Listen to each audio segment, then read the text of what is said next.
함께 보실 말씀은 마가복음 6장 1절부터 6절입니다. 마가복음 6장 1절부터 6절입니다.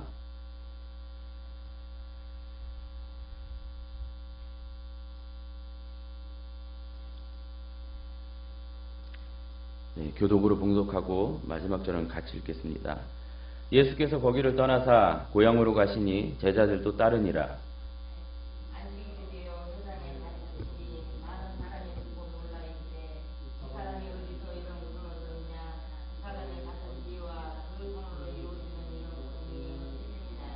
이 사람이 마리아의 아들 목수가 아니냐, 야고보와 요셉과 유다와 시몬의 형제가 아니냐, 그 너희들이 우리와 함께 여기 있지 아니하냐 하고 예수를 배척한지라.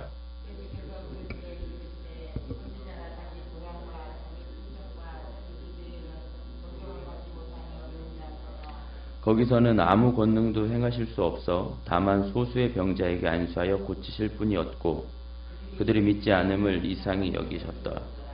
이에 모든 촌에 두루 다니시며 가르치시더라. 아멘.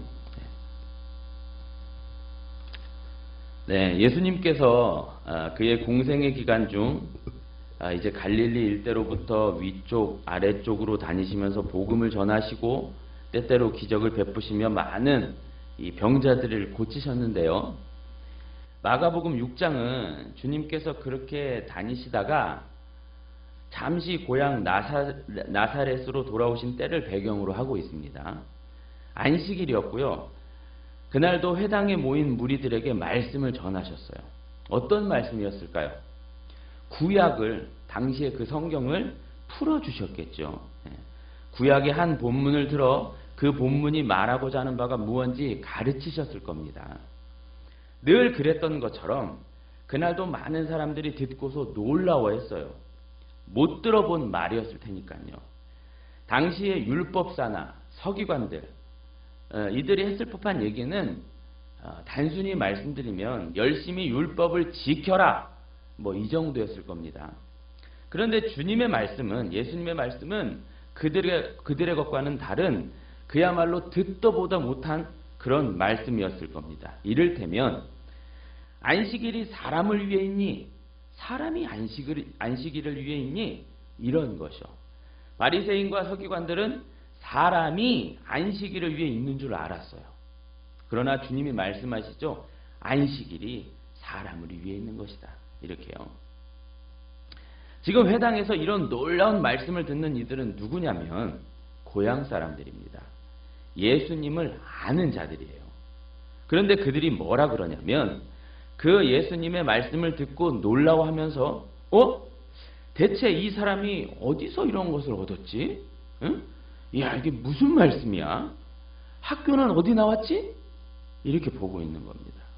이렇게 놀라워하며 출신과 학벌, 가족 등 예수님의 이른바 신상 털기에 이르는 거예요.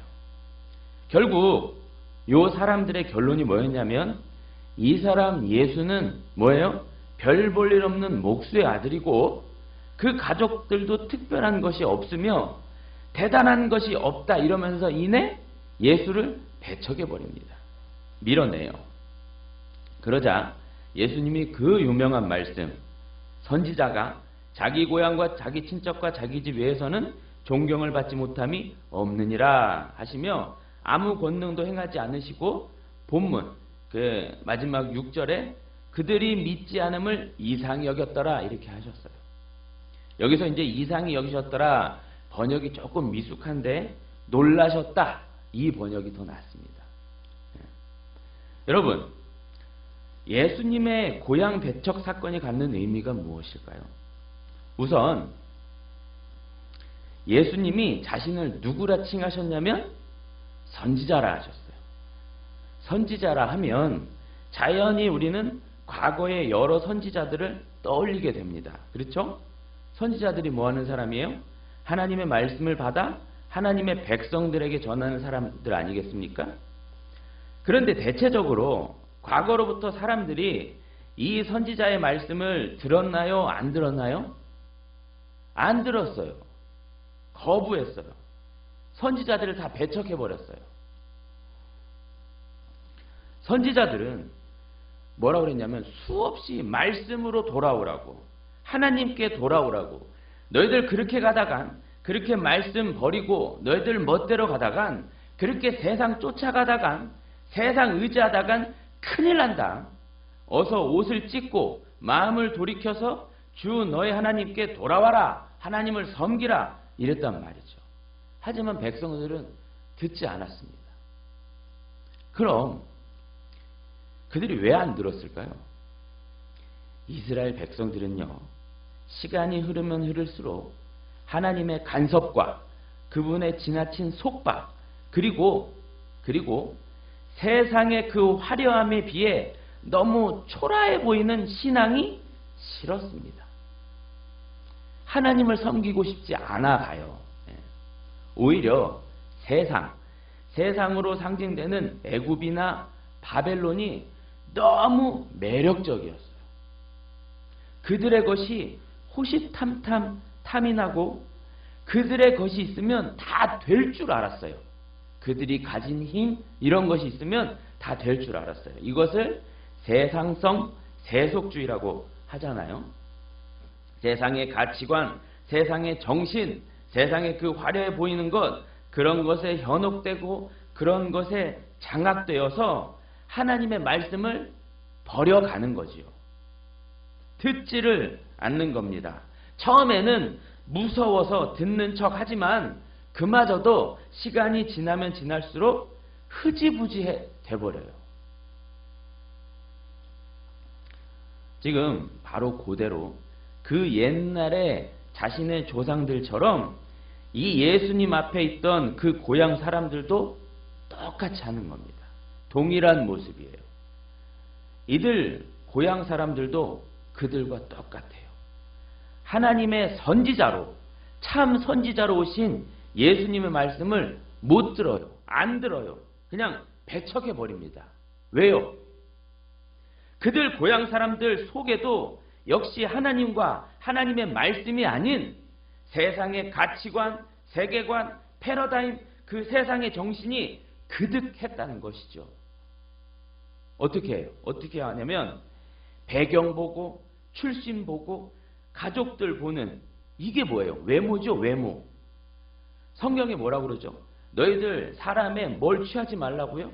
외모를 취하지 말라 그러잖아요. 외모만 보고 겉으로 드러나는 그 인간들이 만들어내는 그런 것만 보고 그 뒤에 감추어 있는 하나님을 보지 못하더란 말입니다.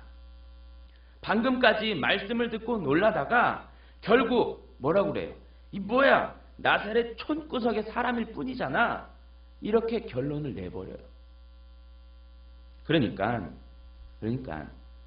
그들에게 하나님 말씀, 우리로 보면은 그 구약 성경은 뭐죠? 오실 메시아에 대한 얘기로 가득한 그 구약, 그것이 잘 쌓여있던 것이 아니라 엉터리 것만 잔뜩 들어있다는 거예요. 말씀대로 오신 메시아, 그분을 알아보지 못했다는 것은 말씀이 그들에게 없었다는 거예요. 말씀을 그저 형식적이고 문의로만 알고 있었다는 겁니다. 그러니까 그 메시아께서 오셨는데도 알아보지를 못하고 배척해버리더란 말입니다. 이들은요, 힘의 원리라는 세상성, 이게 결국은 죄거든요. 이것으로 가득했습니다. 그들이 기다리던 메시아는 어떤 메시아였죠?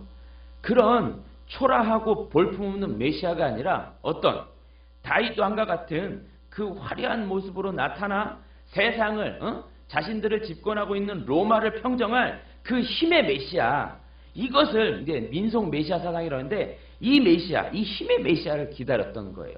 그들의 입맛에 안 맞았어요. 초라하고 볼품없는 그런 메시아가. 그래서 결국 그런 그들에게 예수님은 맞아 죽으신 거죠. 아니, 자신들을 구하러 왔는데 되려 그분을 죽여버리시더란 말입니다. 당신 같은 메시아, 볼품없고 초라한 메시아는 필요 없다고 하면서 그냥 죽여버린 거예요. 그 살인이 그 예수님의 그 십자가의 못 박힘이 지금 이곳에서도 이미 일어나고 있는 것이죠.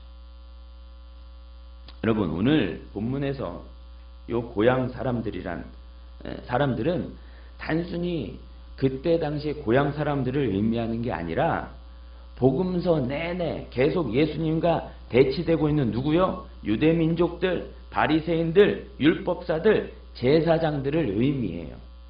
왜냐하면 잘 생각해 보세요. 예수님의 고향, 친척, 집이 어디예요?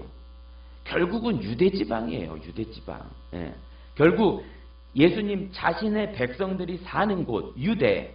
그러니까 이들은 그 선민 이스라엘 전체를 다 의미하는 겁니다. 그러니까 마가복음이 무슨 말을 하고 싶은 거냐면 그 시골 고향이나 도시 예루살렘이나 똑같이 다 예수님을 몰라보더라. 이 말을 하고 싶은 겁니다. 여하튼 이 고향 사람들은 이스라엘 전체를 상징한다고 할 수 있고요. 또 이스라엘의 대표성을 띠는 자들이 누구죠? 바리새인들, 율법사들, 제사장들이 되는 건데 요들을 상징하는 거기도 합니다. 이스라엘 전체. 오늘 본문을 잘 보시면 단순히 고향 사람들만 등장하는 것이 아니라 회당이라는 곳이 언급되잖아요. 그러면 회당에서 누가 가르쳤겠냐고요. 누가 가르쳤을까요? 바리새인이 될 수도 있고 율법사들이 될 수도 있고 거기에 누구든 들어가는 거예요. 그러니까 고향 사람들, 이스라엘 전체 민족, 그들을 대표하는 바리새인, 또 율법사, 이들이 다 포함되는 얘기입니다. 자, 그렇다면 조금 더 들어가서 그 회당에서 가르치거나 가르쳤던 바리새인들이나 율법사들, 이들이 어떤 자들이었죠? 이들은 아주 어려서부터 구약 성경에 익숙하고 모세오경, 그러니까 토라 같은 것들은 외우는 자들이었어요. 외워버리는 자들. 그런데 그들이 예수님을 몰라본다는 말이에요. 예수님을 몰라보고 못 전해요. 이사야서에서 이런 말씀도 있었잖아요. 어떻게 오신다고요? 연한 순처럼 고운 모양도 없고 풍채도 없이 오신다 했던 그 예수님을 못 알아봅니다. 수없이 이사야서를 전했을 텐데 못 알아봐요. 어렸을 적부터 보아온 성경, 그럼 대체 그들은 뭘 보았냐 이거죠. 그러니까 말씀의 진의보다는, 말씀에 감추어진 그 보화보다는 세상의 힘의 원리나 세상의 사고방식에 너무 쩌들어 있었다는 얘기예요. 그때부터.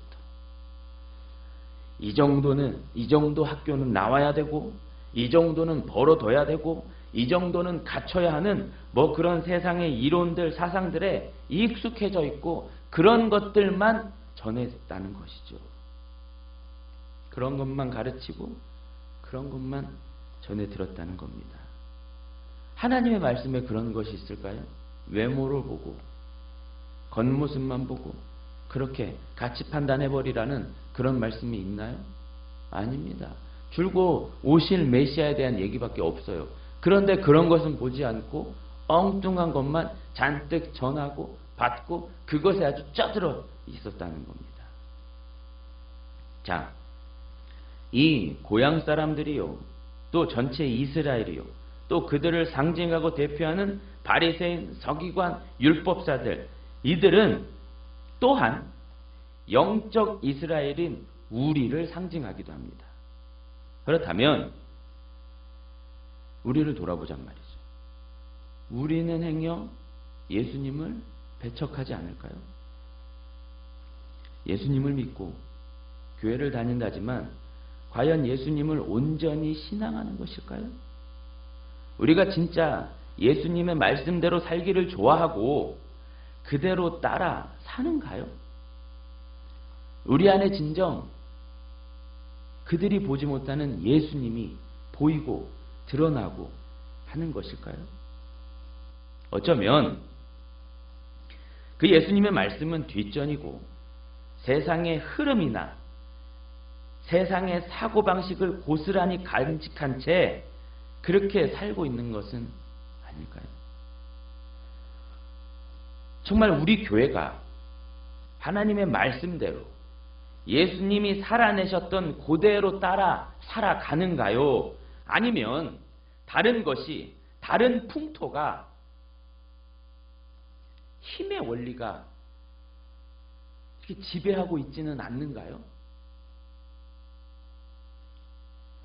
예수님의 말씀을 듣고 놀라하던 사람들이 예수님께로 끌려올 듯 하다가도 이내 그 예수님의 행색이나 배경을 보고 돌아서는 것처럼 우리 역시 말씀대로 살자 하지만 결정적 순간에는 세상에 따른 판단이나 결정을 해버릴 때가 부지기수입니다. 여러분, 이제 내일부터 중고등부 수련회인데요. 사실 너무 많이 답답합니다.